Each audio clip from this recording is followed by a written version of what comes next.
নমস্কার, আপনারা দেখছেন WBSLST জিওগ্রাফি। আমি নিয়ে এসেছি 10,000 MCQ এর মেগা সিরিজ। আজকে গ্লোবাল ওয়ার্মিং থেকে আমরা পার্ট 6 করব এবং চলুন দেখি প্রথম প্রশ্ন আজকে। প্রথম অ্যাজারসনে কি বলেছে? ব্লু কার্বন ইকোসিস্টেম জলবায়ু পরিবর্তন প্রশমে অর্থাৎ ক্লাইমেট মিটিগেশনে গুরুত্বপূর্ণ ভূমিকা পালন করে। রিজনে কি বলছে? ম্যানগ্রোভ, সিগ্রাস, সল্ট মার্শ বিপুল পরিমাণে কার্বন দীর্ঘ সময় ধরে সঞ্চয় রাখে। তাহলে প্রথমেই জানতে হবে ব্লু কার্বন কি। ব্লু কার্বন হচ্ছে উপকূলীয় অর্থাৎ কোস্টাল এরিয়াতে এবং সামুদ্রিক বাস্তুতন্ত্রে। কোথায়? সামুদ্রিক বাস্তুতন্ত্রে যে কার্বনকে সঞ্চয় করে রেখেছে তাকেই ব্লু কার্বন বলে। এই ব্লু কার্বন মেনলি কি কি হয়? ম্যানগ্রোভ, সিগ্রাস এবং সল্ট মার্শ অর্থাৎ লবণাক্ত জলাভূমিকে বোঝায়। লবণাক্ত জলাভূমি। তো এরা কি করে? বায়ুমণ্ডল থেকে CO2 কে শোষণ করে নেয়। তারপর কি করে?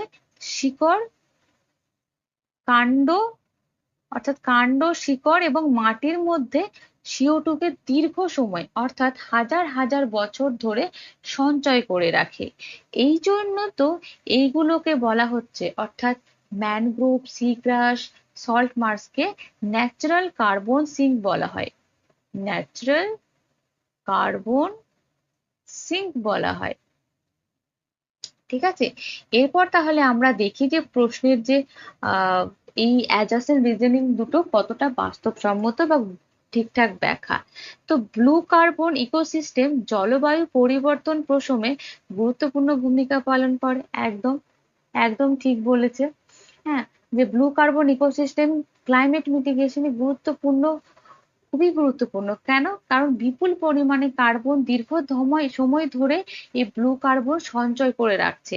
ফলে কি হচ্ছে? গ্লোবাল ওয়ার্মিং কমছে, তাপমাত্রা কমছে, বায়ুমণ্ডলে CO2 র পরিমাণ কমছে। ঠিক আছে, তো গুরুত্বপূর্ণ ভূমিকা তো পালন করছে, এটা তো ঠিকই। নেক্সট যেটা বলছে যে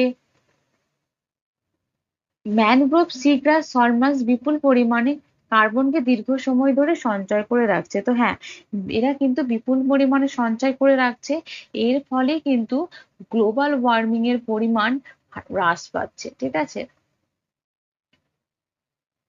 তো এই দুটোই হচ্ছে সঠিক।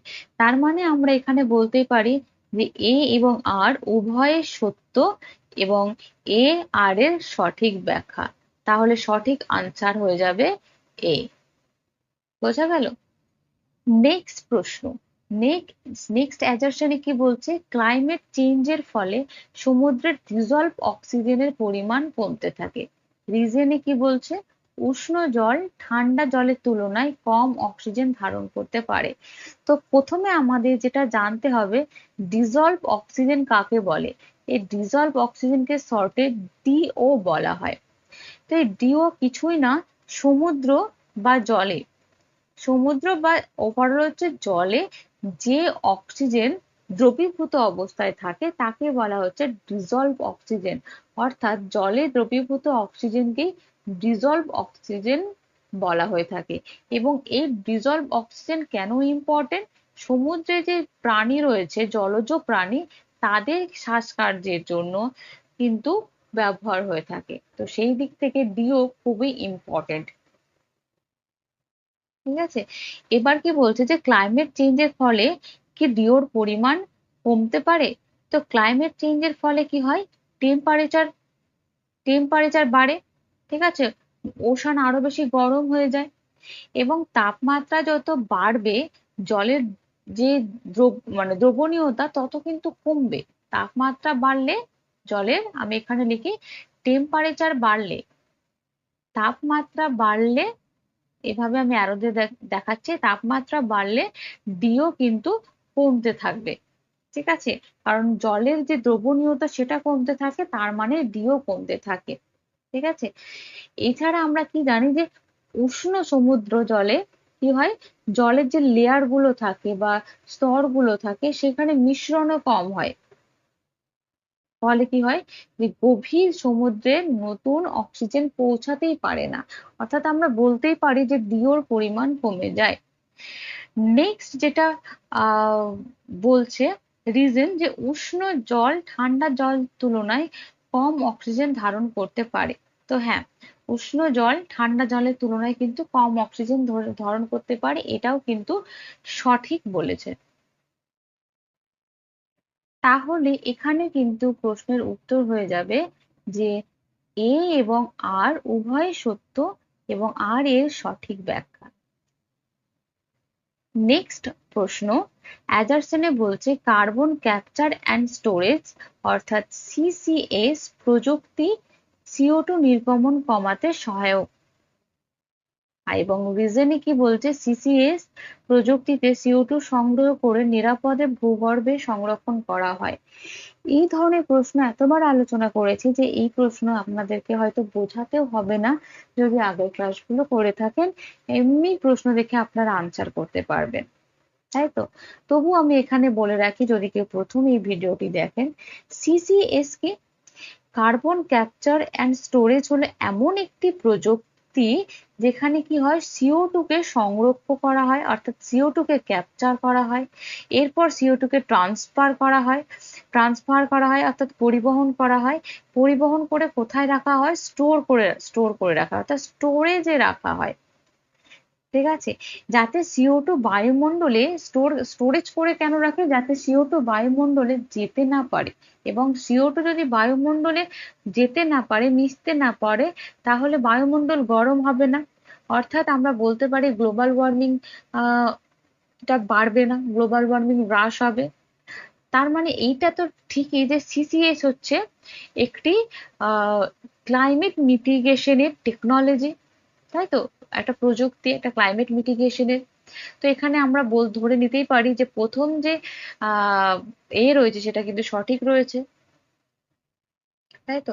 এবার যদি আরেকটু ডিটেলে যাই যে সিসিএস কিভাবে কাজ করে, তো প্রথম কি হচ্ছে, CO2 মানে সিসিএস ক্যাপচার করছে, সংগ্রহ সংগ্রহ করছে। কি সংগ্রহ করছে? CO2 কে ধরছে। কোথা থেকে CO2 কে ধরবে?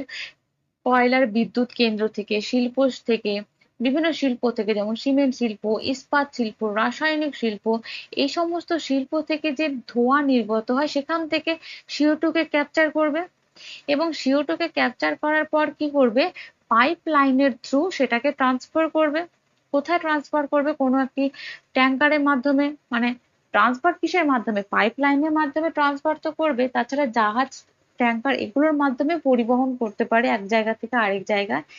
এরপর কি করবে, নেক্সট স্টেপে হবে স্টোর করে রাখবে, স্টোরেজ করে রাখবে।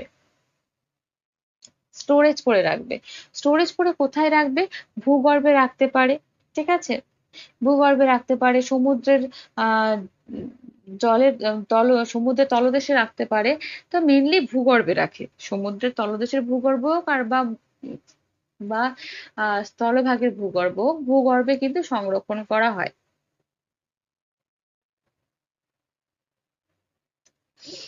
তাহলে এখানে আমরা প্রথমটা দেখলাম ঠিক, রিজনটা কি বলছে, সিসিএস প্রযুক্তি CO2 সংগ্রহ করে নিরাপদে ভূগর্ভের, এটাও ঠিক। তার মানে অপশন এ হয়ে যাবে সঠিক আনসার, এ আর উভয় সত্য, আর এর সঠিক ব্যাখ্যা।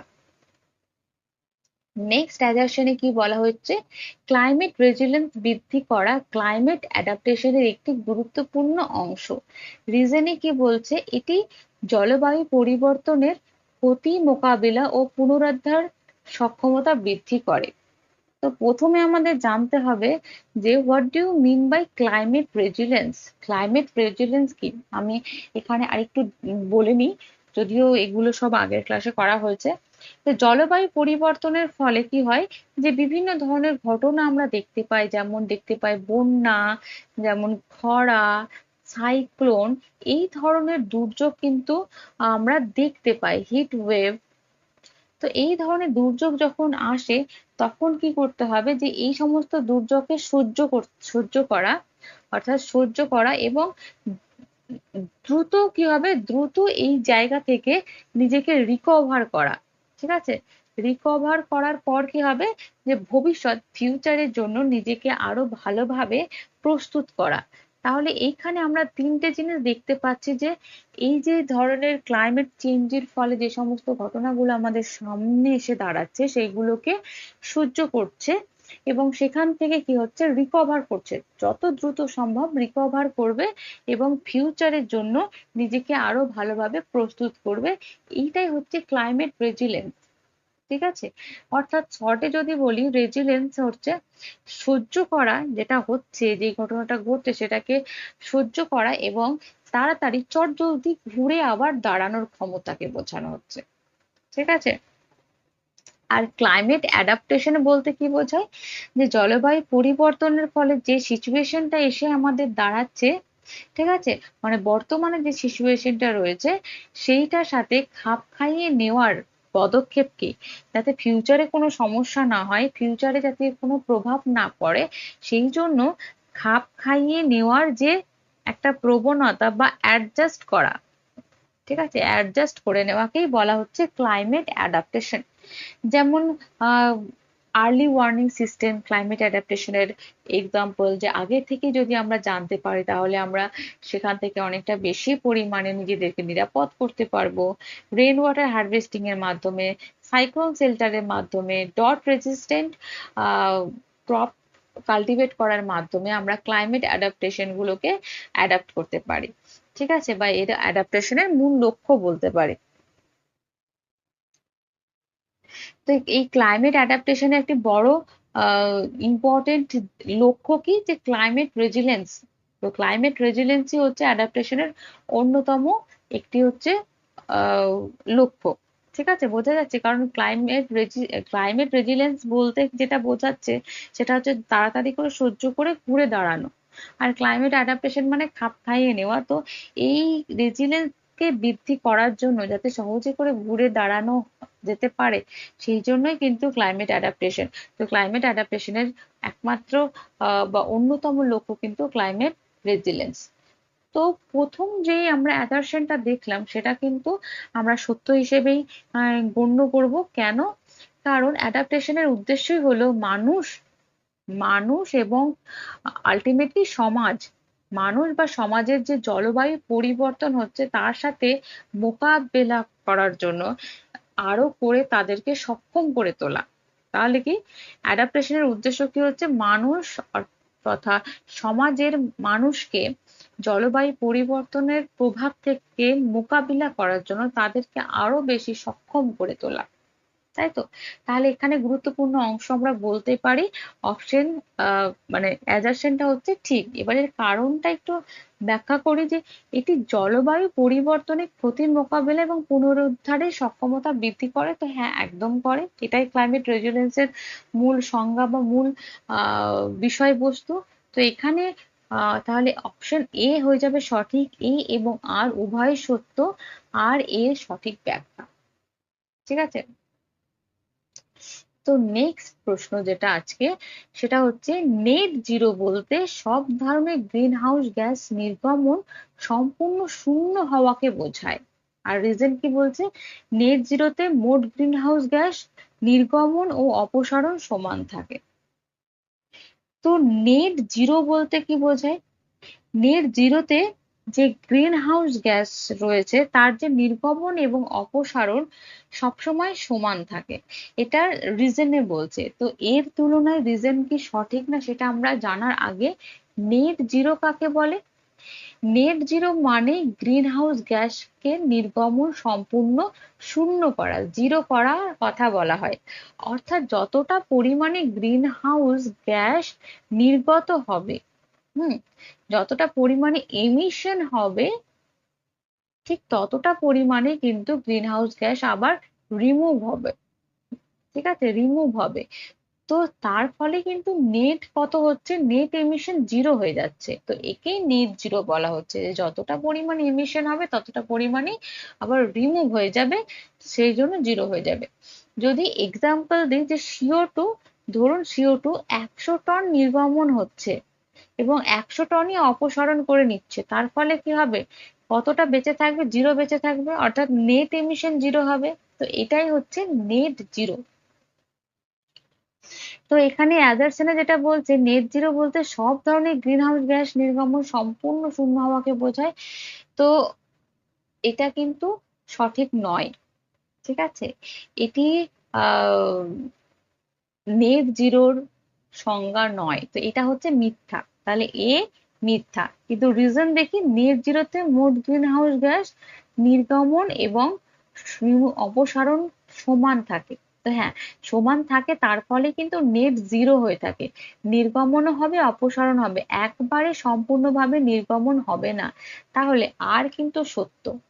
তাহলে এখানে উত্তর কোনটি হবে? এ উত্তর হবে না, বি উত্তরও হবে না, ঠিক আছে। সি সি উত্তর হবে না, কারণ প্রথম এটাই হচ্ছে মিথ্যা এবং আর সত্য। তো এখানে অপশন ডি হয়ে যাবে সঠিক আনসার। বোঝা গেছে? নেক্সট প্রশ্ন। নেক্সট অ্যাজারশনে কি বলছে? ক্লাইমেট ফাইন্যান্স উন্নয়নশীল দেশগুলোর জন্য অত্যন্ত গুরুত্বপূর্ণ। আর রিজনে কি বলছে? ক্লাইমেট মিটিগেশন অ্যান্ড অ্যাডাপ্টেশন কার্যক্রম বাস্তবায়নের অর্থায়নের প্রয়োজন হয়, অর্থাৎ বাস্তবায়নের জন্য অর্থের প্রয়োজন হয়। তো এখানে ক্লাইমেট ফাইন্যান্সটা কি জিনিস? ক্লাইমেট ফাইন্যান্স বলতে জলবায়ু পরিবর্তনের অর্থাৎ ক্লাইমেট অ্যাকশনের জন্য যে টাকা বা অর্থ সহায়তা করা হয়, কিসের জন্য? ক্লাইমেট অ্যাকশনের জন্য। ক্লাইমেট অ্যাকশনের জন্য যে টাকা বা অর্থ সাহায্য করা হয় তাকেই বোঝানো হচ্ছে, ঠিক আছে। তো এই অর্থ ব্যবহার করা হয় কিসে কিসে? ক্লাইমেট মিটিগেশনের জন্য, ঠিক আছে। কিসে কিসে ব্যবহার করা হয়? ক্লাইমেট মিটিগেশনের জন্য, ক্লাইমেট অ্যাডাপ্টেশনের জন্য, ক্লাইমেট রেজিলিয়েন্স বৃদ্ধি করার জন্য, এবং সর্বোপরি আমরা যেটা সবাই জানি, লস অ্যান্ড ড্যামেজ মোকাবেলার জন্য। তাহলে কি কি বললাম? এক হচ্ছে ক্লাইমেট মিটিগেশনের জন্য, অ্যাডাপ্টেশনের জন্য, রেজিলিয়েন্স বৃদ্ধির জন্য, লস এবং ড্যামেজকে মোকাবিলার জন্য। তাহলে ক্লাইমেট ফাইন্যান্স কেন প্রয়োজন? এই যে উন্নয়নশীল দেশগুলি রয়েছে, অর্থাৎ এই দেশগুলি এখনো উন্নত নয়, ডেভেলপ নয়।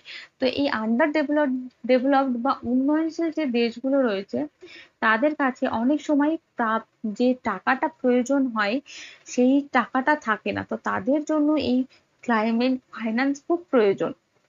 এবার কোনো একটা উন্নয়নশীল দেশের যদি সৌর বিদ্যুৎ স্থাপন করতে বলা হয়, তার জন্য অর্থের প্রয়োজন হয়। তো সেই জন্য অর্থ সাহায্য করা হয়। বা যদি কোনো হঠাৎ করে বন্যা চলে আসে, তাহলে সেইখান থেকে বাঁধ নির্মাণ করার জন্য টাকা দেওয়া হয়ে থাকে।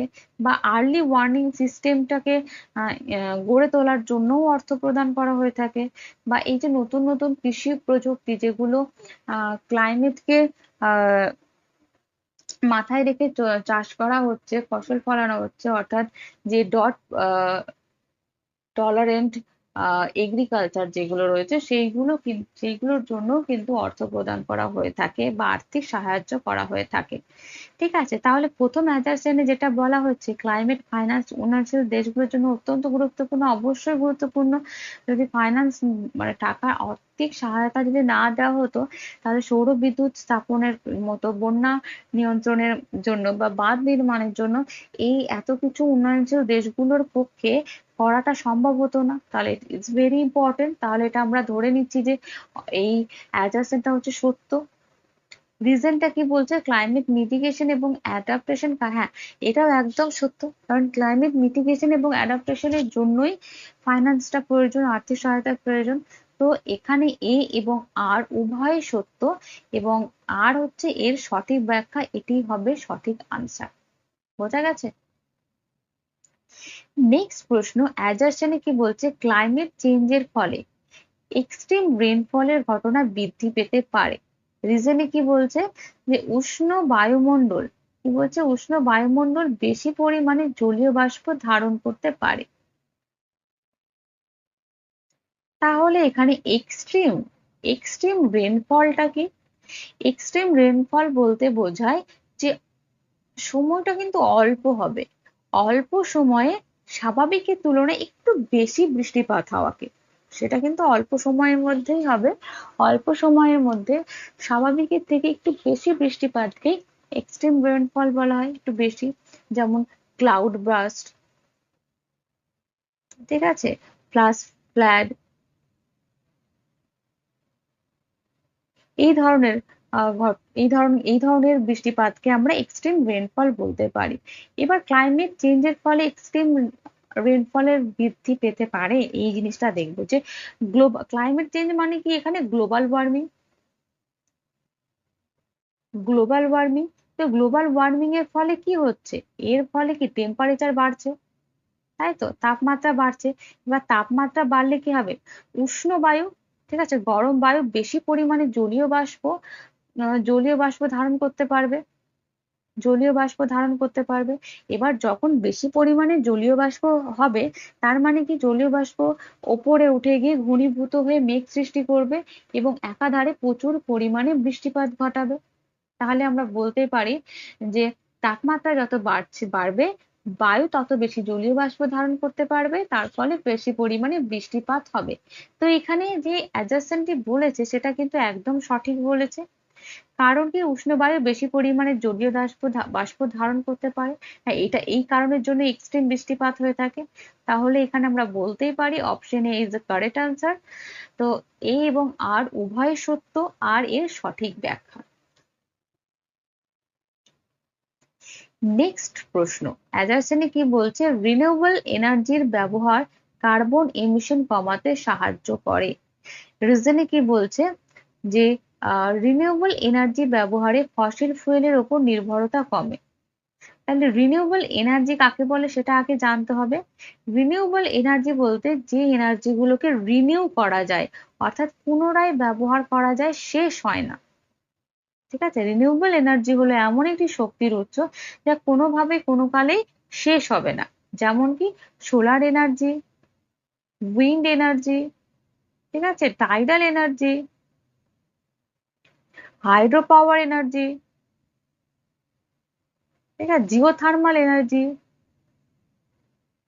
তো এই ধরনের এনার্জি গুলো হচ্ছে রিনিউয়েবল এনার্জির উদাহরণ। ঠিক আছে, পরীক্ষায় প্রশ্ন আসতেই পারে রিনিউয়েবল এনার্জির উদাহরণ কি। তো এগুলো হচ্ছে রিনিউয়েবল এনার্জি। এবার রিনিউয়েবল এনার্জি কার্বন এমিশন কিভাবে কমাতে সাহায্য করে। বর্তমানে কি হয় যে বিদ্যুৎ উৎপাদনের বড় অংশই কিন্তু রিনিউয়েবল এনার্জি, মানে বর্তমানে রিনিউয়েবল এনার্জি একটি ট্রেন্ডের বিষয় হলেও রিনিউয়েবল এনার্জির থেকে কি হয় যে বিদ্যুৎ উৎপাদনের জন্য বেশি নির্ভরশীল কিসের উপর, কয়লা,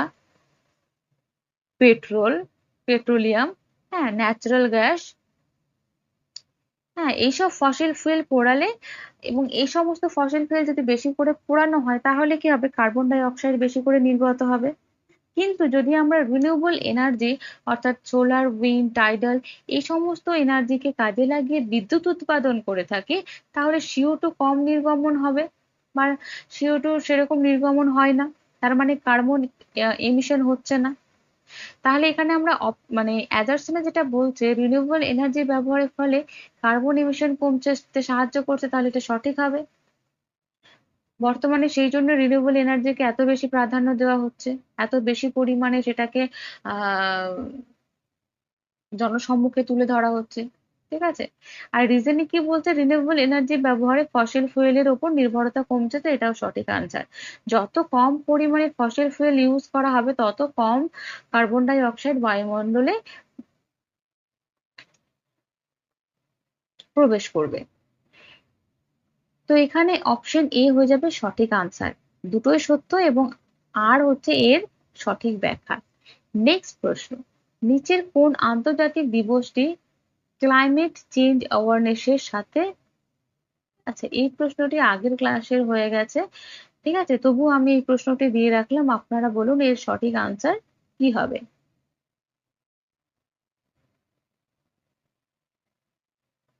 নেক্সট প্রশ্ন, অ্যাডারসনে কি বলছে, বর্তমানে ওশান হিট কন্টেন্ট ক্রমাগত বৃদ্ধি পাচ্ছে। ওশান হিট কন্টেন্ট বর্তমানে বৃদ্ধি পাচ্ছে, ওশান হিট কন্টেন্টকে শর্টে OHC বলা হয়। ঠিক আছে, রিজনে কি বলছে, গ্রিন হাউস গ্যাস বৃদ্ধির ফলে পৃথিবীর অতিরিক্ত তাপের অধিকাংশই সমুদ্রে শোষণ করে। তাহলে প্রথমে আমাদের ওশান হিট কন্টেন্ট বা OHC কি সেটা একটু জেনে নিই। তো এটা কিছুই না, OHC হচ্ছে সমুদ্রে যে যে পরিমাণ অর্থাৎ টোটাল যে তাপ শক্তিটি শোষণ করে বা টোটাল তাপ শক্তি বা মোট তাপ শক্তির পরিমাণকে বোঝায়। তাহলে সমুদ্রের মোট তাপ শক্তির পরিমাণকে বোঝাচ্ছে। অর্থাৎ কি বলতে পারি যে সমুদ্রে কতটা তাপ শোষণ করে জমা রেখেছে তার পরিমাপকে বলা হয় ওশান হিট কন্টেন্ট। ঠিক আছে, এবার এই ওশান হিট কন্টেন্ট কেন বাড়ছে? কারণ কি এই গ্রিন হাউস গ্যাস যেমন কি CO2, methane, Nitro nitrous oxide, এগুলো বৃদ্ধির ফলে পৃথিবীর তাপমাত্রা অনেক বেশি পরিমাণে আটকে থাকছে, অর্থাৎ তাপমাত্রা বেশি পরিমাণে বাড়ছে।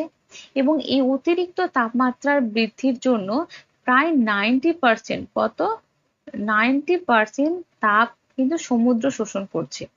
এবং এই যে 90% তাপ সমুদ্র শোষণ করে ফেলছে, এর ফলে সমুদ্রের তাপমাত্রা বৃদ্ধি পাচ্ছে, ওশান হিট কন্টেন্ট বাড়ছে। এবং এই সমস্ত সমুদ্রের তাপমাত্রা বাড়লে কি ঘটনা ঘটে? কোরাল ব্লিচিং এর মতো ঘটনা ঘটে। কোরাল ব্লিচিং এর মতো ঘটনা ঘটে। এছাড়া কি শক্তিশালী সাইক্লোন আসতে পারে, সাইক্লোন হতে পারে। এবং আমরা জানি সমুদ্রপৃষ্ঠের উচ্চতাও বাড়তে সাহায্য করবে। তো এইগুলো হলো ওশান হিট কন্টেন্ট বৃদ্ধি পাওয়ার ফলাফল। তো এই যে অ্যাজারসনটি বলেছে, তাহলে এখানে আমরা বলতেই পারি যে বর্তমানে ওশান হিট কন্টেন্ট ক্রমাগত বৃদ্ধি পাচ্ছে বিকজ অফ গ্লোবাল ওয়ার্মিং এর জন্য। ঠিক আছে, তো এখানে আমরা প্রথমটা তাহলে ঠিক। এবং রিজেন্টে কি বলছে? রিজেন্টে গ্রিন হাউস গ্যাস বৃদ্ধির ফলে অতিরিক্ত তাপ, হ্যাঁ ডেফিনেটলি গ্রিন হাউস গ্যাসের জন্যই অতিরিক্ত তাপ সমুদ্র শোষণ করছে। তো আরটাও ঠিক। তাহলে এখানে অপশন এ হয়ে যাবে সঠিক আনসার। এ এবং আর উভয় সত্য, আর এর সঠিক ব্যাখ্যা।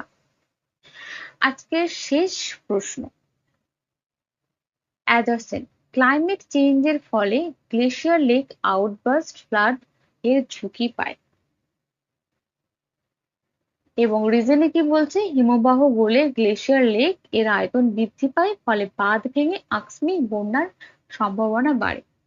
তো এই যে গ্লোফ বা হচ্ছে গ্লেশিয়ার লেক আউটবার্স্ট ফ্লাডকে শর্টে GLOF বলা হয়। এটিও মনে রাখবেন, G for glacier, L for lake, O for outburst, F for flood. তো এটা কি? এটা হলো এমন একটি সাডেন বন্যা বা আকস্মিক বন্যা, যা কখন ঘটে? যখন হিমবাহ গলে একটি গ্লেশিয়ার লেক তৈরি হয়। ঠিক আছে, তো হিমবাহ যখন হঠাৎ করে গলে যায়, তো ওই হিমবাহ যখন গলে যায় তখন হিমবাহ মানে কি শক্ত একটি বরফ, সেটা যখন গলে যাবে স্বাভাবিকভাবে কি গ্লেশিয়ার লেক বা হ্রদ তৈরি হবে। এবং এই হ্রদ যদি তৈরি হয়, এখানে কি কি থাকতে পারে হ্রদে? কারণ আমরা জানি বরফের সাথে পাথর, বালি, কণা এই সমস্ত জিনিসগুলো থাকে। পাথর, বালি, মাটি, এই ধরনের জিনিস কিন্তু থাকে। তো এই ধরনের জিনিস, পাথর, বালি, মাটি, এইগুলোর পরিমাণ যখন বাড়তে থাকবে বা এইগুলো যখন থাকবে, তখন কি হবে? অল্প সময়ে প্রচুর পরিমাণে জল নিচের দিকে নেমে আসতে থাকবে। এবং নিচের দিকে যখন বেশি পরিমাণে জল নেমে আসবে, তখন ভয়াবহ বন্যা দেখা দেবে। তাই তো? তাহলে এই ক্লাইমেট চেঞ্জের সাথে GLOF অর্থাৎ গ্লেশিয়ার লেক আউটবার্স্ট ফ্লাডের সম্পর্ক কি? যে গ্লোবাল ওয়ার্মিং এর ফলে তাপমাত্রা বাড়ছে, টেম্পারেচার বাড়ছে, গ্লেশিয়ার, এই গ্লেশিয়ার কিন্তু গলছে। ঠিক আছে, গলছে। এবং এই গ্লেশিয়ার গড়ার ফলে কিন্তু গ্লেশিয়ার লেক তৈরি হচ্ছে। এবং লেক যত বড় হবে তত কি এই যে মোরাইন ড্যাম বলছে, অর্থাৎ পাথর, বালি, এই যে মাটি, এইগুলো দুর্বল হয়ে যাচ্ছে। এবং এই যখন দুর্বল হয়ে যাচ্ছে, অর্থাৎ আমরা বলতেই পারি যে গ্লেশিয়ার লেক আউটবার্স্ট ফ্লাডটা আর এই যে ঝুঁকি, সেটা আরো বেশি বাড়ছে। কারণ হঠাৎ করেই বন্যা সৃষ্টি হতে পারবে।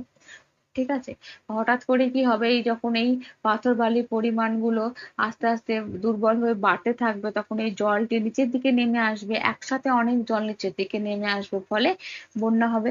তাহলে এখানে অপশন এ বা অ্যাজারশনটি কিন্তু সঠিক। রিজনে কি বলছে? হিমবাহ গলে গ্লেশিয়ার লেকের আয়তন বৃদ্ধি পায়, ফলে বাঁধ ভেঙে, হ্যাঁ এটাও একদম ঠিক।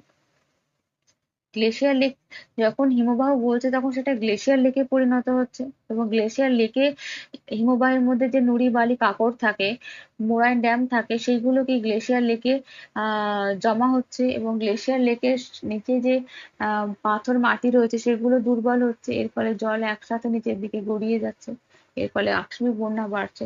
তো এখানে আমরা বলতেই পারি যে অপশন এ হয়ে যাবে সঠিক আনসার, এ এবং আর উভয় সত্য, এবং আর এ হচ্ছে এর সঠিক ব্যাখ্যা। তো আজকের মতো এখানেই। সো থ্যাংক ইউ, দেখতে থাকুন, পড়তে থাকুন।